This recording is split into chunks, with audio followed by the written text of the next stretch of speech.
저번 시간에 이어서 오늘은 제가 정말 재미있게 읽은 고전 책들을 소개해 드리려고 합니다. 지난주에는 완전 무진장, 왕 유명한 책들을 소개해 드렸다면 오늘은 그보다는 조금 덜 읽히는 책들을 소개해 드리려고 해요. 안녕하세요, 공복이 여러분, 공백입니다. 모두 잘 지내고 계시나요? 저번 시간에 이어서 오늘은 제가 정말 재미있게 읽은 고전 책들을 소개해 드리려고 합니다. 지난주에는 완전 무진장, 왕 유명한 책들을 소개해 드렸다면 오늘은 그보다는 조금 덜 읽히는 책들을 소개해 드리려고 해요. 물론 고전이니까 많은 분들이 읽으시겠지만 그래도 그 이전 책만큼은 아닌 그런 책들을 소개해 드릴 겁니다. 오늘도 아주 간단한 줄거리와 제 소감을 섞어서 이야기해 드릴게요. 자, 그러면 바로 출발해 보겠습니다.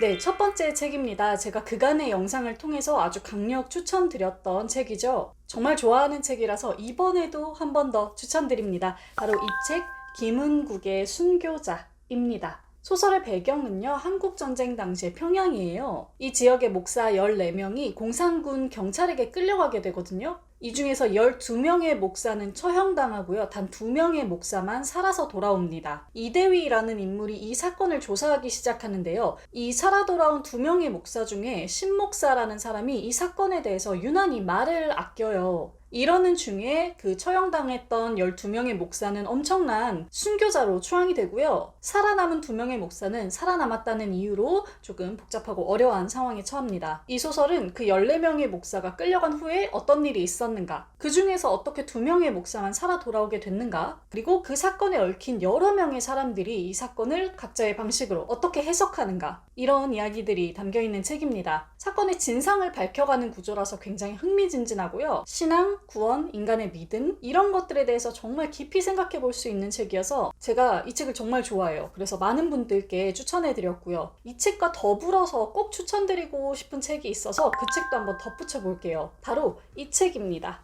엔도 슈사쿠의 침묵. 꼭 함께 읽어보시면 좋을 것 같아요. 두 작품의 배경과 결은 당연히 다르지만 구원, 고난받는 인간, 또 그 안에서도 자신의 믿음을 지키려는 인간, 이런 주제들을 좀 함께 다뤄볼 수 있는 책이어서 저는 이 책과 함께 침묵도 꼭 읽어보라고 권해드리고 싶습니다. 제가 정말 좋아하는 책 김은국의 순교자, 그리고 엔도 슈사쿠의 침묵까지 함께 소개해드렸고요. 다음 책으로 한번 넘어가 볼게요.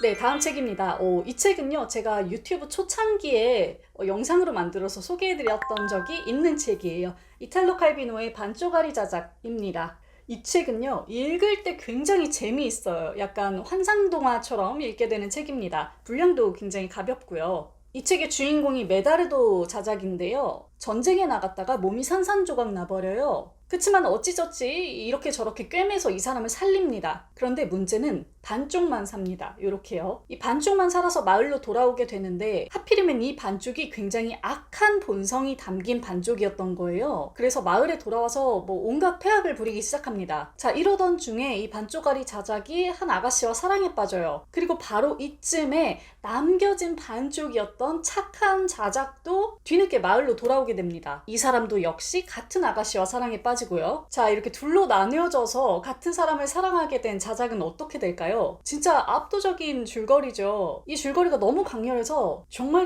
잘 읽히는 책이에요. 그런데 이제 모든 우화 소설이 그렇듯 다 읽고 나서 이 소설이 무엇을 말하고자 하는 거지? 이 이야기가 무엇의 은유지? 이것을 생각하는 게 이 소설의 최종 묘미라고 할 수 있겠습니다. 한 사람이 반쪽으로 나뉘어서 서로 같은 것을 갈망하고 대립하고, 이런 모습은 독자에게 어떤 감흥을 자아낼까요? 물론 대표적인 해석이 존재하기는 하지만 읽으시는 분마다 그 감성이 다 다르게 나오더라고요. 그래서 이 책 읽고 여러 가지 리뷰도 한번 찾아보시면 좋겠고, 가능하시다면 친구들과 함께 독서 모임으로 좀 읽어봐도 좋을 책입니다. 참고로 이탈로 칼비노의 이 소설은 3부작이에요. 이 책과 더불어서 나무 위의 남작, 존재하지 않는 기사, 이렇게 이어져 있습니다. 저도 다 읽어보지는 않았는데 저기 책장에 준비는 되어 있어요. 또 읽게 되면 조만간 소식 전해드릴게요. 이탈로 칼비노의 반쪽아리 자작이었고요. 다음 책으로 넘어가 보겠습니다.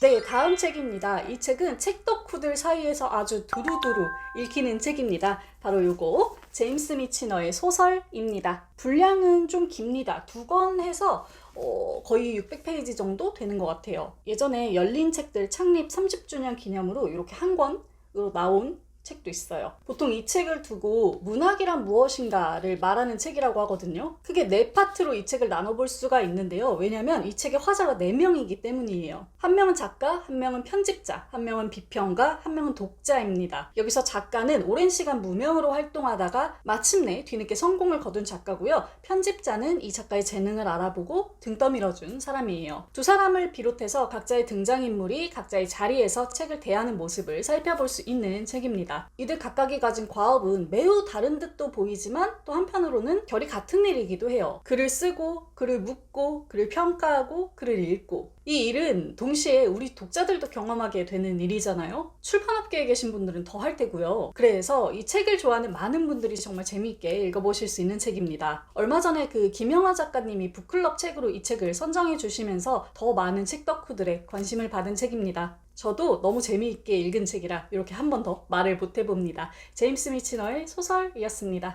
네, 다음 책입니다. 이 책은요, 제가 어디 가서 제목을 말하면 아는 분들이 그렇게 많지 않으시더라고요. 바로 조르제 아마두의 도나플로르와 그녀의 두 남편입니다. 우리가 보통 고전 하면 뭔가 시대적인 문제를 담고 있고, 그래서 무겁고 어렵고 심오하고 이런 이미지들을 떠올리게 되잖아요. 뭐 정말로 그런 책들도 많고요. 그런데 이 책은 뭐랄까요, 굉장히 섹시하고 유쾌한 책입니다. 귀엽기도 하고요. 이런 특유의 에너지 때문에 제가 정말 재밌게 읽은 책이에요. 제목처럼 도나플로르라는 여성이 주인공입니다. 이 사람에게 남편이 있었는데요. 뭐 굉장히 이런저런 문제가 많은 사람이에요. 여자도 밝히고 도박도 하고 좀 거칠고 광폭하고. 그런데 이 남편이 아주 갑작스럽게 사망합니다. 도나플로르는 그 이후에 정말 능력 있고 자상한 남편과 새로 살림을 차리게 돼요. 그런데 문제는 자꾸만 이 죽은 첫 번째 남편이 도나플로르 앞에 나타난다는 겁니다. 도나플로르도 이 죽은 남편이 너무너무 그립고요. 그녀의 곁을 맴도는 이 망자의 존재가 도나플로르에게 엄청난 성적 자극을 가합니다. 욕망을 부추기고요. 이 사건 속에서 도나플로르가 어떤 감정을 느끼게 되는지, 이 상반되는 두 명의 남자가 독자에게 어떤 느낌으로 다가오는지, 이런 것들을 아주 흥미롭게 읽으실 수 있는 책입니다. 전체적으로 굉장히 관능적이고 익살스러워서 재미있게 읽어보실 수 있을 것 같아요. 이 조르제 아마두는요, 파울로 코엘료가 굉장히 좋아하는 작가라고 알고 있어요. 저도 파울로 코엘료 인터뷰를 찾아보다가 이 작가를 알게 됐는데 정말 남미 소설의 그 진한 매력을 보여주는 작가였습니다. 그래서 많은 분들이 한 번쯤 경험해 보셨으면 좋겠어요. 조르제 아마두의 도나플로르와 그녀의 두 남편 소개해드렸습니다. 다음 책으로 넘어가 볼게요.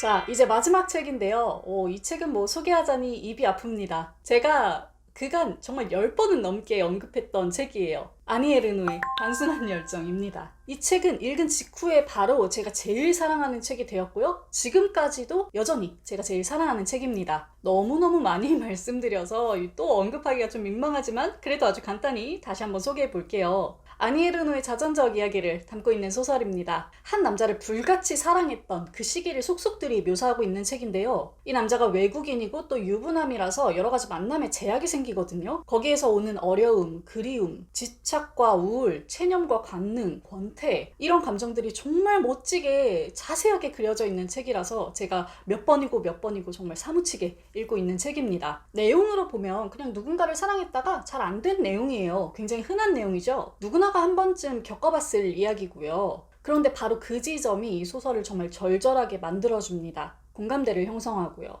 우리가 이미 아는 감정, 근데 이름 붙이지 못했던 그 상황과 감정들에 아주 냉철하고도 정확하게 표현을 해주는 책이라서 사랑에 한 번이라도 빠져보신 분들이라면 정말 가슴을 치면서 깊이 빠져서 읽을 수 있는 책입니다. 저의 최애 책, 아니 에르노의 단순한 열정을 또 소개해드렸습니다. 네, 이렇게 조금 덜 읽히는 고전들 중에 제가 정말 재미있게 읽은 책들을 모아서 소개해드렸습니다. 소개해드린 책들 외에도 연애소설 읽는 노인이나 노예 12년 같은 책들을 언급해보고 싶었어요. 하지만 이 책들은 이렇게 이름만 간단히 언급하고 넘어가겠습니다. 눈 뜨면 정말 좋은 책, 재미있는 책이 쏟아져 나오는 시대죠. 새로운 책들을 읽기에도 바쁜데 이렇게 또 멋진 고전책들이 한가득이나 쌓여 있어서 책 덕후들의 마음은 정말로 바쁜 것 같습니다. 자, 앞으로 갈 길도 멀고 읽을 책도 많으니까 우리 부지런히 함께 계속해서 책 읽어볼까요? 우리 공보기 여러분 시청해주셔서 감사합니다. 오늘도 멋지게 책 읽는 시간 되세요. 공백의 책단장이었습니다. 안녕.